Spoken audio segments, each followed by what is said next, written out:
Hello, everyone. Good afternoon. My dear ladies, it's really, really an honor for me to stay here in front of you and to present the speech. And I have to be honest, this is really my first time, so if I screw up, don't judge me. I was asked to speak tonight just to share my own experience since I grew up in Soviet Union. And then when I came here, after I got married, we became religious with my husband. And then we decided to send our kids to yeshiva. And the difference of what they've learned and what I've learned and my husband and the way they've become because of yeshiva. And that's what I wanted to share with you today. And I hope that would be interesting information, something that you could take for yourself. And perhaps for yourself decide whether or not it makes sense for you to switch from public school to yeshiva.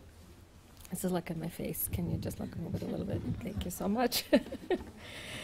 Okay, so the question is as to why would we want to send our kids to yeshiva? And I have several points that I'd like to point out today. One of the most important things that we could give our kids, especially in a Jewish traditional family, is education. We as parents really obliged to give them the proper education, the know-how, the tools that they be able to make decisions and, of course, correct decisions when we're not next to them. When they're away from us and they have that framework of thought as to what they can do to make that right decision. And they're saying in the Parsha, Maketz, that Joseph, when he was in the house of Potiphar and his wife wanted to be with him, and he looked at the window and he saw the picture of his father. And that's what stopped him. And that's exactly what I say to my kids without knowing the Parsha. I always tell them, listen, when you're in a situation and you want to make a decision, think of my face. Think of me. Would I say yes or would I say no? And then you make a decision what you would do at that moment. And that's part of just a little education, what we give at home. But that's not enough. I don't feel that's enough just to be righteous at home. Not enough at all. It's a sort of a three-pronged approach. It's the school, it's home, and it's the environment we live in. All of this sort of contributes to the formation of our kids' minds. And number one being Jewish education. It's absolutely, and I really truly believe in it after especially my kids are in yeshiva and some of them are already in college, it's essential for them to have these ideals. Number one, why do I think yeshiva is important? It's derech eretz. As a matter of fact, every single marking period in yeshivas, the kids actually have a line that says derech eretz. And what is derech eretz? Derech eretz is respect, not just to the parents, not just to the teachers, but also to fellow students. Respect to the property that's in school. Respect to time. What's the most valuable asset we have? It's time. What do we do with this time? How do we spend time? Do we do mitzvahs? Do we do hesed? Or do we do things that are just to kill time? That's what they teach in yeshivas. It's very, very important. Also modesty. Modest dress for boys and girls. Modest speech. Modest behavior. As a matter of fact, my son takes my 5th grader. He takes out a book. It's called the book on Lashon Hara. He sits me down. He says, Mom, it's Shabbat, and we have to learn the laws of Lashon Hara. And he starts teaching me. And it's not just saying bad things. It's also saying good things. I mean, there are so many different components to that. And we sit down and learn, and he gets tested on that. I don't think in public school they test the kids on Lashon Hara, do they? I doubt that, right? As a matter of fact, that's all they hear there is Lashon Hara. Also Hesed. I think that's a very, very important component, Hesed. What is Hesed? It's an act of kindness. It's not just being, okay, I'm kind, I'm good, I'm nice. No, it's actually taking an action and doing something for somebody. They take kids on regular trips to nursing homes to spend time with elderly. They take kids to kids that are disabled, mentally disabled, to spend time with them as well. They take kids to soup kitchens to serve foods to the hungry. They take kids to the hospitals where they collect toys on Hanukkah for sick children. Many, many other activities, which I think is essential for kids to understand that it's so important to give, not just to take. To give your time, to give your effort, to spend time and to talk to these people, not just, okay, I'm leaving. The next thing, tzedakah. Every morning our kids come to school, they're asked to give few cents into tzedakah so they could give to the needy, which is a wonderful, wonderful thing to teach kids that whatever money we're making, it's not all ours. We must share it with somebody else who is in need for that money. The next thing, also very, very strong Jewish identity. So what they do in schools and yeshivas, it's also very important. They develop strong connection to Eretz Israel. They, as a matter of fact, they, of course, they celebrate the Israeli Independence Day, Israeli Day Parade, and then they simulate trips to Israel. They actually make passports for them, and they pretend they go to Israel. This is their land. They teach them that Eretz Israel is our land.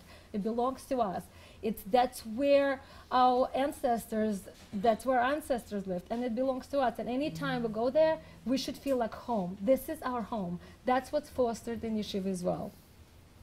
Understanding and celebrating Jewish holidays, and incorporating these values learned from these holidays into our lives.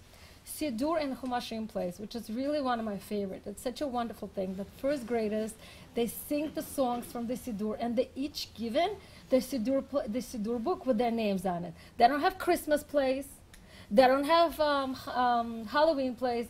They have Siddur plays. They have Chumash plays in the second grade. Also, they're singing, they're dancing, and they are given a Chumash with their name printed on it, which is a wonderful, wonderful thing for kids to have. And they have it forever. And this is what they bring to school every single morning, when they daven in the morning with those books. And very important also, I believe that it's very clear understanding of gender roles and functions. They understand what are the obligations for men and what are the obligations for women. It's not skewed. It's not vague. They understand this is what man's supposed to do and this is what women's supposed to do. And it's not at all to say that women should be educated, women shouldn't work, and only men do that. Not at all. It's just the obligation what needs to be done at home. And I think that's very important for kids to understand clear-cut guidelines and roles, what they each need to play. As a matter of fact, in our daily prayer, we say, "Hear, my child, the discipline of your father, and do not forsake the teaching of your mother." What does that mean? It means the strict nature of the father and a nurturing nature of the mother. So the father and the mother, they both contribute to the developing of a child, but in a different ways. And they understand that. And it's a very important, deep understanding for children to learn from early age. And also, what Hebrew language. It's our language. That's what our kids are learning. They're learning the Hebrew language. They're learning how to pray. They're learning how to read, write, and speak the language of our ancestors, language of our Torah. Daily prayer that the kids have in the morning for about 40 minutes before they start the classes, it forces the fundamental belief in a higher spirit, that not everything depends on us, that we need to connect to Hashem and to connect to each other through prayer. And that also develops emunah for them as well. And in order to continue the chain of Judaism among our children, is the environment that they're in. They're really among each other. They're among Jewish people. They're among the Jewish kids. And that really fosters the connection of us into Judaism. If you remember, in Russia, for us, being Jewish was not a nationality. It was a religion. It was written on our passports. Here, our nationality is Americans. So how are we different from all the other Americans? The only way we're different is who are our heritages. And our heritage is being Jewish. And it's important to foster it in our kids so they understand when they grow up, they need to continue that. They need to stay with that thought. They need to stay with that identity. And that identity will really, really help them to understand how to behave in this ever-changing world that we're living in right now. And you would ask yourself, what kind of world are we really living in right now? It's a confusing, confusing world. But some of you might ask me, okay, so these all points are wonderful. We understand. It's great. But what about secular education? We all think yeshivas cannot even stand up to the public schools education. Probably you would ask me that question, right? However, I would argue that point. And how would I argue that point? As a matter of fact, in the Jewish press, they just wrote an article that the yeshiva education kids score much higher than the kids in public schools in many disciplines, in math, in physics, in history, and in language arts. And on top of that, you have to understand that yeshiva classes are much longer. The kids are in school until 4:30, 5 o'clock. So the kids are so used to prolonged hours and dual curriculums. The dual curriculums really teaches them how to manage their time much better, how to be able to stay in school longer, and how to prepare for more tests than normal. So what does that mean? That translates in how well they're going to do in college And of course, first in high school, I'm sorry, and then how well they're going to do in college. So right there and then, they're benefiting. Of course, it's very important to pick the right yeshiva that gives you that very, very strong academic foundation as well. And that's a very important thing to do. So when choosing yeshiva, I would definitely suggest to look at the secular education. Absolutely, it's very, very important. And, sorry. So ultimately, as parents, what do we want to do? We really want to teach our children very, very basic concepts. And what are the concepts? Integrity, dignity, compassion, sense of identity, and self-worth. That's what really would make a strong individual that would be able to stand to any kind of not even obstacles, to any kind of not challenges, or something that would pull them through into wrong ideas. This is interesting, and this is interesting, but which one do I pick? What's the most interesting thing do I do? What's the right thing do I do? What's the moral thing do I do? That's really what's very important for kids to understand in today's world. It's very challenging for us, for parents, to be able to navigate these very, very murky waters of today's society. Our boundaries becoming less and less clear. They're becoming much more washed out. As a matter of fact, right now, when kids are born in hospitals, they don't even put the gender. They don't put the gender, what's a girl and a boy. They'll leave it up to them to decide later. This is the society we're living in right now. You're walking into colleges, they don't have separate bathrooms for boys and girls. These are unisex bathrooms. They're unisex bathroom because it's not politically correct to have a girl and a boy bathroom. They can no longer have that. It's so confusing for our poor children to really understand what's right and what's wrong, what's black and what's white, what's acceptable, what's not acceptable. And I think Jewish education will provide that fundamental understanding as to what is right, what is wrong, what at the end is morality. Because in the Western world, morality is in the eye of the beholder. You know, there's an expression, beauty is in the eye of the beholder, but now the world we're in, the morality is in the eye of the beholder. It's all left to your own interpretation. Whatever you feel is right, that's what's right. Whatever you feel like doing, that's all you can be doing. And it's a very scary reality. It's a very, very scary reality because it's getting worse and worse and worse. And more things are becoming acceptable. And it becomes very difficult for children to find the ground, to balance themselves, to find out what they really are about themselves. And I really, truly believe that the yeshiva education, Jewish education particularly, can give our kids this framework of thought and knowledge and understanding against which they will be able to measure what's right thing and what's wrong thing. But then you would say to us, well, how come in Soviet Union we didn't need that? We didn't need to go to yeshiva, right? None of us went to yeshivas in Soviet Union. I'm one of them. We went to regular public schools with the kids, but we all turned out to be normal. How did that happen? And I would agree with you. That's true. None of us went to yeshiva, and we all turned out normal. But the answer to that is a very simple answer. The society, the environment in former Soviet Union contributed to that. It was a completely different society. You would call it, yes, it's an iron curtain. But that iron curtain that everybody complains about, that censorship that we had, that's what protected us as children. That's what gave us that safety net. That's what really prevented us from knowing of all of these things. And we were protected. Our parents did not have time to sit down with us and talk with us and have the conversations with us and play tapes with us. No, the society did it. The movies we saw, the music we listened to, the TV shows we watched. It was all about mothers. It was all about friendship. It was all about just being good. Even the books we read. I'm sure you all probably know the very famous poem that Vladimir Mayakovsky wrote. It's called «А что такое хорошо и что такое плохо?» I don't know if any of you know, but he wrote that very, very famous poem, what's good and what's bad. And a child comes to the dad, a son comes to the dad, and he asks him, what's good and what's bad? What's moral and what's not moral? And the father gives him a whole list of things, what's moral and what's not moral. And at the end, the kid thinks about it, and he says, oh, I want to be good. I want to be moral. And that's how we grew up. We grew up in that kind of a society. We didn't have these ideals that are here in the Western world. This is something that we as parents have to be learning how to deal with right now. And it's that much harder.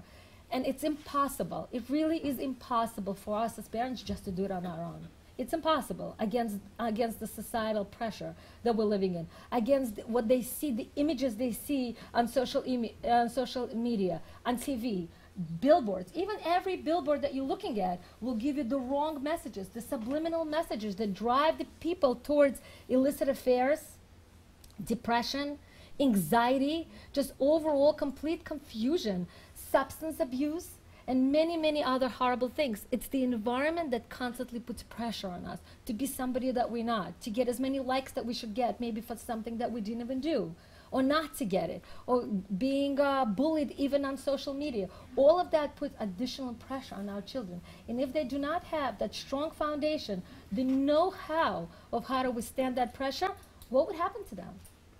What would happen to our kids? What would happen to our generation? What would happen to our children? We need to ask ourselves as mothers. The whole world, really, I believe it might sound big, but I really truly believe that the world rests upon the shoulders of the mothers, because we are the ones that give birth. We are the ones that rear our kids. We are the ones that give them milk. We're the ones that sing the lullabies. We're the ones that put the band-aids on them when it's necessary. We're the ones that help them to choose the proper schooling, proper career, and we're the ones that even, advise them what mate to choose. It's the mothers. It's us. We're raising the generation. We're teaching them what to be, what not to be. Just like we tell our kids, you know what? Don't put your hand in a fire. You're going to get burned. It's a simple concept, but we must tell them, right? Don't put your hand in a fire. You will get burned. It's the same thing. We need to give them the information about Jew. We must provide them the opportunity to learn Jewish education. We must. It's our obligation. It's up to them to decide whether they're going to follow it. There is no guarantee that if they're going to go to yeshiva, 100% my kids is going to be correct. There's absolutely no guarantee. Just like in anything else, there's no guarantees in anything we do. Nothing. There's no guarantees. However, at least it will give them the knowledge. It would give them the opportunity to know who we are, what we are, where did we come from, to know our language, to know our morality, to know our laws, to know our history, to know where we come from, because that gives them strength to be able to belong to a community, to be able to belong to heritage, to be able to belong to something bigger than they are, much bigger than they are. And that's what's going to give them strength. That's what's going to give them strength. And we as mothers, we're obligated to do it. We must do it. And at the end, they're going to choose what to do. We can't be responsible for their actions anymore. But we are responsible for teaching them. That we have to do. We must do that. And I believe that really there's nothing more significant than we can do is to provide Jewish education for our kids. Unfortunately, we didn't have it when we were in Russia. We didn't understand it, what it was. But here I see what it is. I see what my kids come home with. I see what my kids are talking about. I see what my kids, who they're talking to, who they're spending their time with, what kind of friends they have, what they're talking about to their friends. All of that is so important.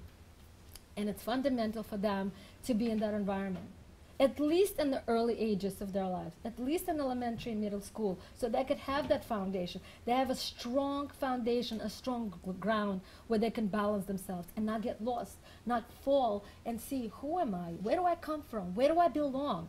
What do I do? And then it will be easier for them to go into high school and to make a decision further on their lives. And what do we all want? We really want all of our kids to be happy and to be successful. And success is not always measured by how much money they make. It's not at all the success is how much money they have in the bank and what titles they have next to their name. The success, the true success, is who they became as people. What's in their soul? Who do they care about? Who do they help?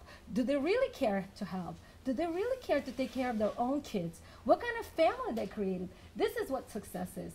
This is where the true success lies. And when we look at our kids and we're so proud of who they are, what kind of people they are, how kind they are, that they do mitzvahs, that they help others without asking for anything back. They do it because it's the right thing to do. They don't do it because they're looking for a reward. They do it because it's the right thing to do. Because they were taught all of their lives, this is the right thing to do. This is what you do with your time. You don't waste your time. You don't kill your time. You spend your time on learning, on working on yourself to be a better person and to help others. We don't forget about others. We live in a society, we live among people, and we need to help our own people. And that's the kind of people we want to raise as mothers. Thank Thank you so much.